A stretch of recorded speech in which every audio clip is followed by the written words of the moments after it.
All right, team, here we go. Kathmandu Coast to Coast 2026 is just a couple of days away. I'm Sam Milne from Canterbury Kayaking, and I'll be guiding you down the river, showing you all the safest lines down the race route. I've been getting a lot of questions recently about some of the major changes in the river, and I'm here to finally answer those questions and give you my best recommendations for a safe and enjoyable swim-free experience. So settle in and get ready for the best kayak lines video that I have ever done. At 8.6 kilometres, we arrive at our first decent rapid, Rock Garden 2. We're going to orientate ourselves to two big boulders. There's a boulder on the left and a boulder on the right.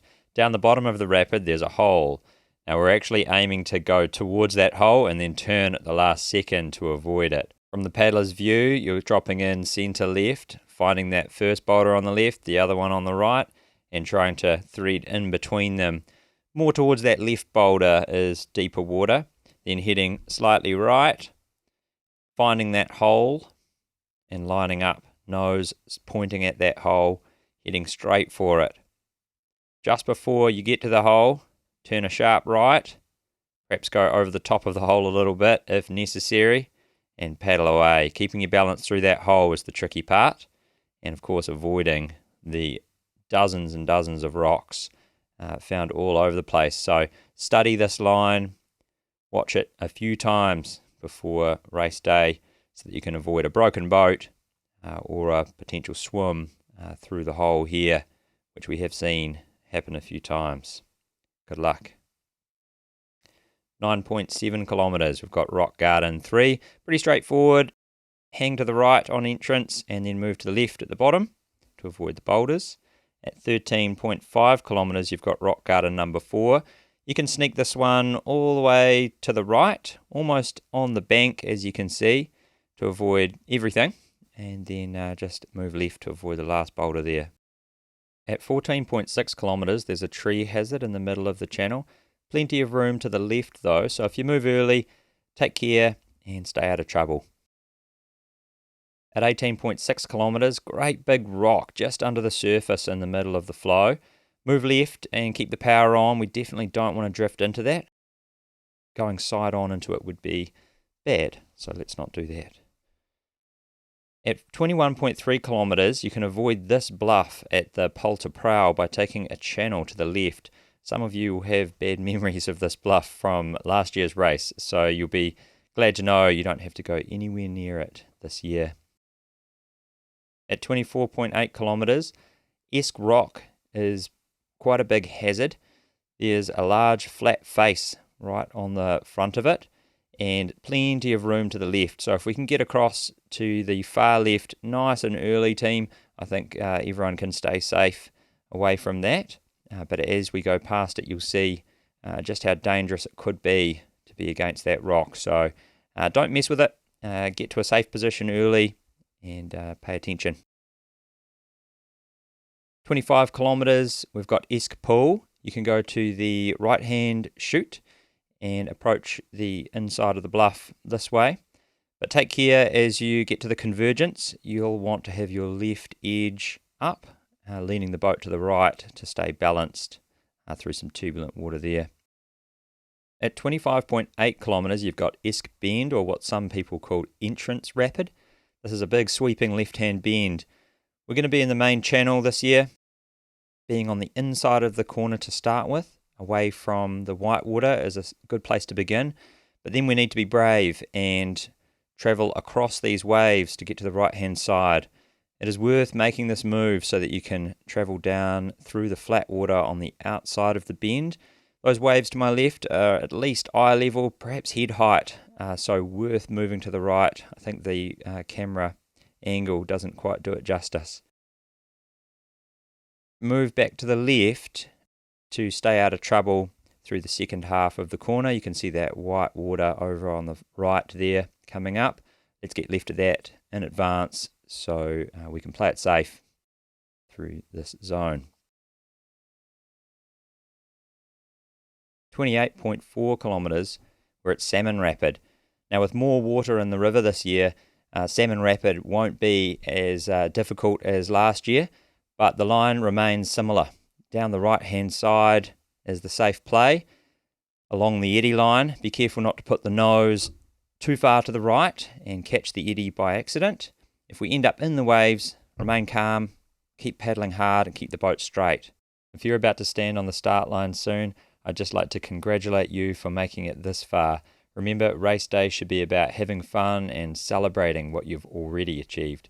Especially to those of you who are doing the race for the very first time and achieved your Grade 2 certificate with me here at Canterbury Kayaking. I'm super proud of you all, and it's truly an honour to be able to speak with you now and wish you luck for race day. Welcome to Hamilton Rapid, 33.3 kilometres in. Wow, it's changed so much this year. Great big gravel island right at the top. The line is to be as far left as practical and then drive hard, not allowing the flow to wash you into the big waves. Down the left-hand side is where we're trying to remain. You'll need to keep the power on hard in order to keep control of where you're going. You can see here from the paddler's view, aiming for that flat water on the inside of the bend and really working hard to emphasize enough just how hard I'm having to paddle in order to not get floated into the main wave train to the right there. So work hard to keep your position and we should be fine through Hamilton Rapid. If you're watching this video as a beginner, maybe you're thinking about doing the coast to coast in the future or have just registered for next year's race, you should definitely check out my video, The Beginner's Guide to Multisport Kayaking. It covers everything you need to know to get started in this sport, including choosing a kayak, setting up your equipment, how to paddle properly, plus lots of helpful drills you can do on your own to build your skills up and gain some confidence early on. I'll leave a link to that video in the description of this one below. At 36 kilometers, we have the Bluff sequence, which I feel is a little harder this year than it was last year.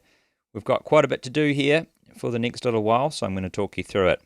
The first bluff goes to the right, and we want to be as far right as we can to essentially sneak through the eddy, this boily eddy here, cutting the corner with our left edge up to remain balanced. Once we've made it through here, our next job is to work our way over to the right hand side of the river, and this helps us to avoid quite a bouncy wave train which is coming into view now. If we can stay over in the flat water, that'll put us into a positive position. As those waves on the left begin to settle down, it's time to make a big move to the left. So angle the boat hard left and accelerate across the flow. When we get to the flat water, stomp on that right rudder to straighten the boat up, positioning yourself hard left for the first corner in the Bluff, double bluff sequence. We're going to cut this corner with our right edge up, staying away from the very boily zone next to the rock face. Move back to the center of the river as quick as you can, positioning yourself well for what we call a flow line around the final bluff. Don't cut this one, it's very boily to the right. Better to ride the flow around right up next to Salmon Rock. Be brave, keep the power on, and stay balanced through that final piece of turbulence, and you'll come away from there with a big smile on your face as one of the more difficult moves has now been taken care of. 39.6 kilometers, we have Wu-tang Slam. With the water flow a bit higher this year, I think Wu-tang Slam is a little easier than last year because we can drive quite a bit further left over this shallow zone, keeping out of trouble and out of the waves. Play it safe by staying left early, and that will help you stay in a positive position to control the boat through this wave train sequence coming up. You can see that large amount of white water to the right. If we end up in that, it's all good. You can just keep straight and keep the power on. But where I am now is perfect, just to the left of the white water. You don't want to be any further left than this, or the nose can catch on those eddies to the left and spin you out. So exactly where I am is ideal. At 43.5 kilometers, there's a brand new bluff corner for this year's race called Kimbo Slice. Something you don't want to mess with. So we're going to cut this corner to stay out of the very boily bluff where most of the flow is slamming into a flat rock face. Cut through the boily eddy with that right edge up, keeping some speed. And the trick here is to not let the eddy on the left catch the nose too much and cause you to do a 180 spin. Approach from as far left as you can and avoid turning the kayak too soon. Drive it into the boils like this, keeping that right edge up and the power on. I suggest good communication with anyone around you as you approach this. We definitely don't want to be tip to tail too close to anyone else as we try and cut that corner.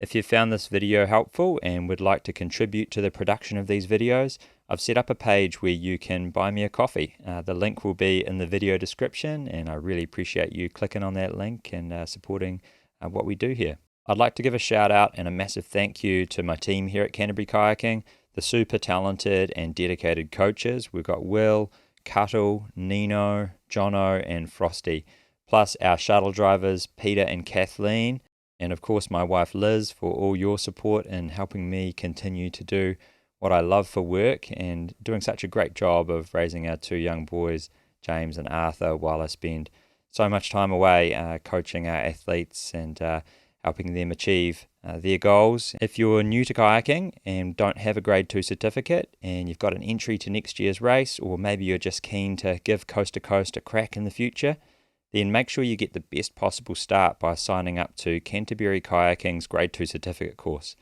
This sport is harder than it looks, and wherever you are in the world, I promise you it is worth flying into Christchurch to gain the skills and confidence you need for an enjoyable race. The link to our course so you can work with me will be in the video description below. Sign up now and we'll see you on the river soon.